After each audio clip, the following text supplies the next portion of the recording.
America ও Iran পরমাণু ইস্যুতে কেউ কাউকে ছাড় দিতে নারাজ। সংঘাত ঠেকাতে মাঠে নেমেছে রাশিয়া, পারবে কি থামাতে? গাজায় পরিবারের 10 সদস্য সহ নিহত হলেন আরও এক ফিলিস্তিনি সাংবাদিক। আগ্রাসন বন্ধ করলেও উপত্যকায় সেনা রাখার ঘোষণা তেল আবিবের। এবার ইয়েমেনের তেল বন্দরে মার্কিন বিমান হামলা, নিহত 38, আহত আরও 102। ফ্রান্সের একের পর এক কারাগারে সিরিজ হামলা, বন্দি নির্যাতন নিয়ে রহস্যজনক টেলিগ্রাম বার্তা, কঠোর পদক্ষেপের হুঁশিয়ারি ম্যাক্রনের। পৃথিবীর বাইরেও প্রাণের অস্তিত্বের শক্ত প্রমাণ পাওয়া গেছে, দাবি নাসার। এ নিয়ে পবিত্র কোরআনের ইঙ্গিত কি সত্যি হতে চলেছে? ডোনাল্ড ট্রাম্প, ইলন মাস্ক ও জাকারবার্গ সহ বিশ্বের 100 প্রভাবশালীদের পাশে ডক্টর মোহাম্মদ ইউনূস। কেন নেই কোনো ভারতীয়? পরমাণু ইস্যুকে ঘিরে দুই শত্রু দেশ আমেরিকা ও ইরানের মাঝে বিবাদ থামাতে এবার মাঠে নেমেছে রাশিয়া। পরমাণু কর্মসূচি বন্ধ না করলে ইরানে হামলা হবেই, এমন হুমকি যখন দিচ্ছে আমেরিকা, তখন ইরানও সাফ জানিয়ে দিয়েছে আলোচনা সমঝোতা হবে, তবে কোনো শর্ত নয়। এমন যুদ্ধাবস্থায় সংঘাত ঠেকাতে মধ্যস্থতা শুরু করেছে আমেরিকা ও ইরান, দুই দেশেরই বন্ধু রাশিয়া। রুশ প্রেসিডেন্ট ভ্লাদিমির পুতিন কি পারবেন আমেরিকা ও ইরানের সম্ভাব্য এই সংঘর্ষ ঠেকাতে? আর ব্যর্থ হলে কি মধ্যপ্রাচ্যে জ্বলবে আবার আগুন? গাজায় ফের ইসরায়েলি হামলা, 24 ঘন্টায় নিহত 40।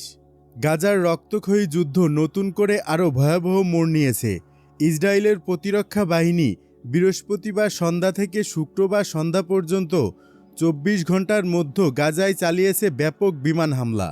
গাজা স্বাস্থ্য মন্ত্রণালয়ের তথ্য অনুযায়ী এই হামলায় অন্তত 40 জন ফিলিস্তিনি নিহত হয়েছেন এবং আহত হয়েছেন আরও অন্তত 73 জন। একই দিনে এত প্রাণহানি আবারও প্রমাণ করেছে মানবিক সংকট কতটা চরমে পৌঁছেছে এই উপত্যকায়। 2023 সালের 7 অক্টোবর হামাসের হামলার জবাবে ইসরায়েল যে সামরিক অভিযান শুরু করেছিল তা এখনও চলছে। ওই দিন হামাস যোদ্ধারা ইসরায়েলে ঢুকে 1200 জনকে হত্যা করে এবং 251 জনকে জিম্মি করে গাজায় নিয়ে যায়। এরই পর ইসরায়েল গাজায় বিমান ও স্থল অভিযান শুরু করে।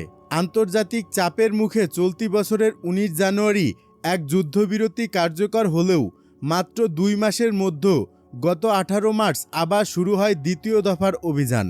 এই নতুন অভিযানে ইতিমধ্যেই 1,500-এর বেশি মানুষ নিহত হয়েছে। যুদ্ধ শুরুর পর থেকে মোট নিহত মানুষের সংখ্যা দাঁড়িয়েছে 51,065 জন এবং আহত হয়েছেন 1,16,505 জন, যাদের মধ্যে 56% নারী ও শিশু। এই মৃত্যু ও ধ্বংসের মিছিলে এখনও 250 জন জিম্মির মধ্যে অন্তত 35 জন জীবিত বলে ধারণা করছে ইসরায়েল।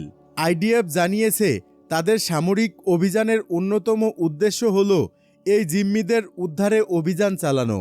তবে জাতিসংঘ সহ আন্তর্জাতিক বিভিন্ন মানবাধিকার সংস্থা ও মধ্যস্থতাকারী দেশগুলো বারবার আহ্বান জানাচ্ছেন যে জাতিসংঘ সহ আন্তর্জাতিক বিভিন্ন মানবাধিকার সংস্থা ও মধ্যস্থতাকারী দেশগুলো বারবার আহ্বান জানাচ্ছে যেন ইসরায়েল মানবিক বিবেচনায় অন্তত যুদ্ধবিরতির পথে ফেরে।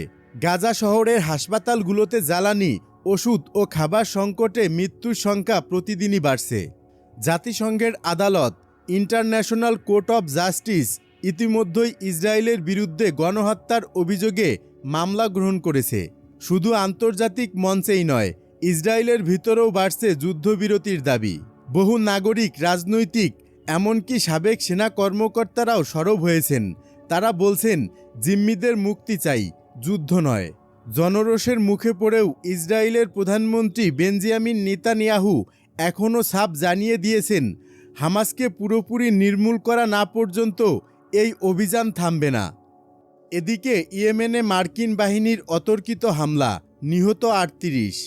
ইয়েমেনের রাশা ইসা তেল বন্দরে ব্যাপক হামলা চালিয়েছে মার্কিন বাহিনী। এতে অন্তত 38 জন নিহত হয়েছে। এই হামলাকে ইয়েমেনে মার্কিন বাহিনীর চালানো সবচেয়ে প্রাণঘাতী বলে উল্লেখ করা হয়েছে। খবর আল জাজিরা। ইরান সমর্থিত বিদ্রোহী গোষ্ঠী হুতির আল মাসিরাহ টিভিতে বলা হয়েছে, বৃহস্পতিবার মার্কিন বাহিনীর চালানো এই হামলায় আহত হয়েছে 102 জন। হোদেইদা স্বাস্থ্য অফিসের বরাত দিয়ে এই তথ্য জানিয়েছে আল মাসিরাহ। মার্কিন বাহিনী বলছে হুতি যোদ্ধাদের জন্য জ্বালানির একটি উৎস বিচ্ছিন্ন করতে এই হামলা চালানো হয়েছে। সামাজিক যোগাযোগ মাধ্যমে এক পোস্টে ইউএস কমান্ডো বলেছে এই হামলার উদ্দেশ্য ছিল হুতিদের ক্ষমতার অর্থনৈতিক উৎসকে হ্রাস করা। তবে হুতি যে হতাহতের সংখ্যা জানিয়েছে তা নিয়ে মন্তব্য করেনি পেন্টাগন।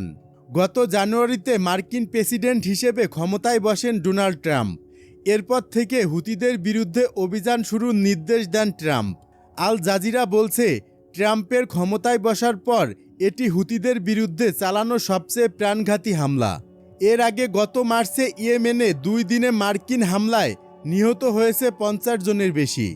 যুদ্ধের পরও গাজার বাফার জোন ছাড়বে না ইসরায়েল, বললেন প্রতিরক্ষামন্ত্রী। যুদ্ধের পরও গাজার বাফার জোন ছাড়বে না ইসরায়েল, বললেন প্রতিরক্ষামন্ত্রী। যুদ্ধবিরতি চুক্তি পুনর্জীবিত করার ব্যর্থ চেষ্টার মধ্যে ইসরায়েল বলেছে যুদ্ধবিরতি চুক্তি পুনর্জীবিত করার ব্যর্থ চেষ্টার মধ্যে ইসরায়েল বলছে যুদ্ধ বন্ধে শেষ পর্যন্ত কোনো সমঝোতা হলেও তাদের বাহিনী গাজায় নিজেদের বানানো বাফার জোন ছাড়বে না।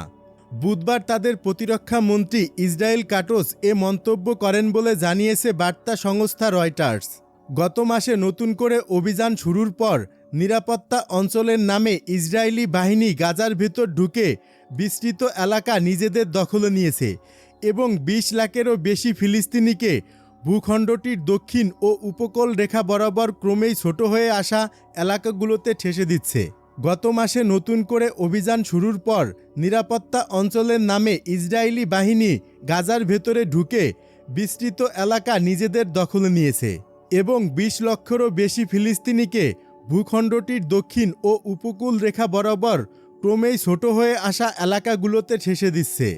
অতীতের মতো হবে না। যেসব এলাকা সন্ত্রাসী মুক্ত ও জব্দ করা হয়েছে, আইএমএফ সেখান থেকে সরবে না। সামরিক কমান্ডারদের সঙ্গে বৈঠক শেষে দেয়া বিবৃতিতে এমনটাই বলেন কাটোস। লেবানন ও সিরিয়ার মতোই গাজার স্থায়ী বা অস্থায়ী যে কোনো পরিস্থিতিতে আইডিএফ শত্রু ও বসতিগুলোর মাঝে বাফার হিসেবে থাকবে, বলেছেন তিনি। গত মাস থেকে চলমান অভিযানের সারসংক্ষেপ দিতে গিয়ে ইসরায়েলি সেনাবাহিনী জানিয়েছে ক্ষুদ্র ফিলিস্তিনি ভূখণ্ডটির 30% এখন তাদের নিয়ন্ত্রণে। কেবল দক্ষিণ গাজাতেই ইসরায়েলি বাহিনী সীমান্তবর্তী শহর রাফা দখলে নিয়েছে এবং আরও ভেতরে ঢুকে মুরাক করিডোর পর্যন্ত অগ্রসর হয়েছে। এই করিডোরটি রাফা ও খান ইউনুস শহরের মাঝে গাজার পূর্ব প্রান্ত থেকে শুরু করে ভূমধ্য সাগর পর্যন্ত বিস্তৃত। মধ্য নেটজারিম এলাকা জুড়ে বিস্তৃত একটি করিডোরও তাদের নিয়ন্ত্রণে আছে।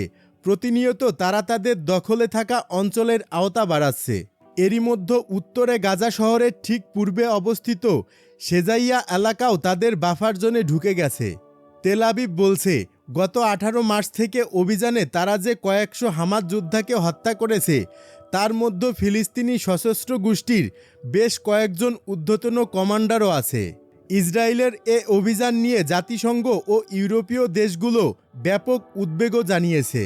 জানুয়ারিতে একটি যুদ্ধবিরতি হওয়ার পর গাজা পরিস্থিতি 2 মাস মোটামুটি শান্ত থাকলেও 18 মার্চ থেকে ইসরায়েল ফের ভূখণ্ডটিতে আক্রমণ শুরু করে।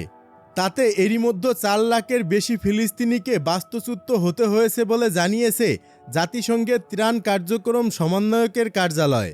এই সময়ের মধ্যে ইসরায়েলি বোমায় অন্তত 1630 জনের প্রাণও গেছে।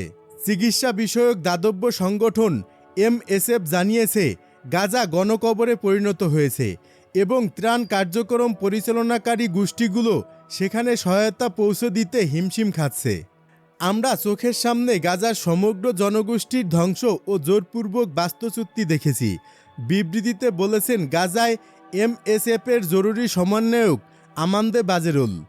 মার্চে অভিযান শুরুর পর থেকেই ইসরায়েল গাজায় ত্রাণ সরবরাহ ঢুকতে দিচ্ছে না।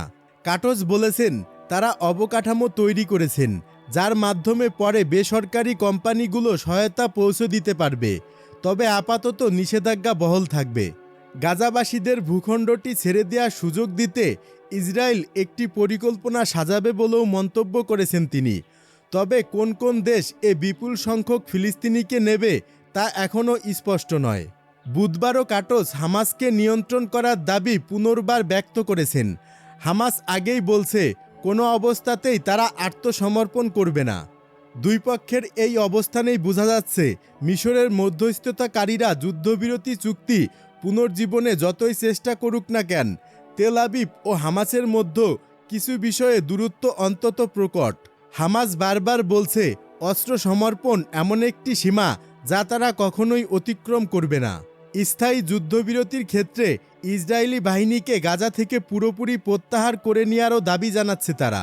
যুদ্ধ বন্ধ, ইসরায়েলি সেনা পুরোপুরি প্রত্যাহার, ত্রাণ প্রবেশে নিষেধাজ্ঞা তুলে নেওয়া এবং পুনর্গঠন শুরুর সত্যিকারের নিশ্চয়তা ছাড়া যে কোনো বিরতি হবে রাজনৈতিক ফাঁদ, বুধবার এক বিবৃতিতে বলেছে হামাস। দুই ইসরায়েলি কর্মকর্তা বলেছেন আটক 59 জিম্মির কয়েকজনের বিনিময়ে ফিলিস্তিনি বন্দীদের মুক্তি ও যুদ্ধবিরতি সম্ভাবনা নিয়ে গত কয়েকদিন ধরে ইসরায়েলি গণমাধ্যমে কিছু খবর প্রকাশিত হলেও আলোচনায় এখন পর্যন্ত কোনো অগ্রগতি হয়নি। তেল আবিবের বিশ্বাস ক্রমশ বাড়তে থাকা সামরিক চাপে নতি স্বীকার করে হামাস শেষ পর্যন্ত তাদের হাতে থাকা সব জিম্মিকে মুক্তি দিতে বাধ্য হবে।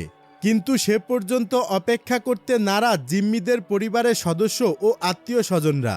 চুক্তির সাহায্যে যুদ্ধ বন্ধ করে জিম্মিদের ফিরিয়ে আনতে ইসরায়েল জুড়ে বড় বড় বিক্ষোভও হচ্ছে, যা দেশটির সরকারকে বেশ অস্বস্তির মধ্যেও রেখেছে।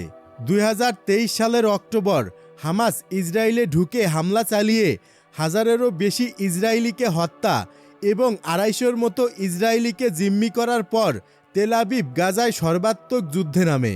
চলতি বছরের শুরুর দিকের 2 মাস বাদ দিলে তাদের টানা হামলা ও অভিযানে এখন পর্যন্ত 51,000-এর বেশি মানুষের মৃত্যুর খবর পাওয়া গেছে। এদের মধ্যে নারী শিশুসহ বেসামরিক ফিলিস্তিনিরা যেমন আছে, তেমনই আছে জাতিসংঘ ও বিভিন্ন ত্রাণ সংস্থার কর্মী, চিকিৎসক ও সাংবাদিক।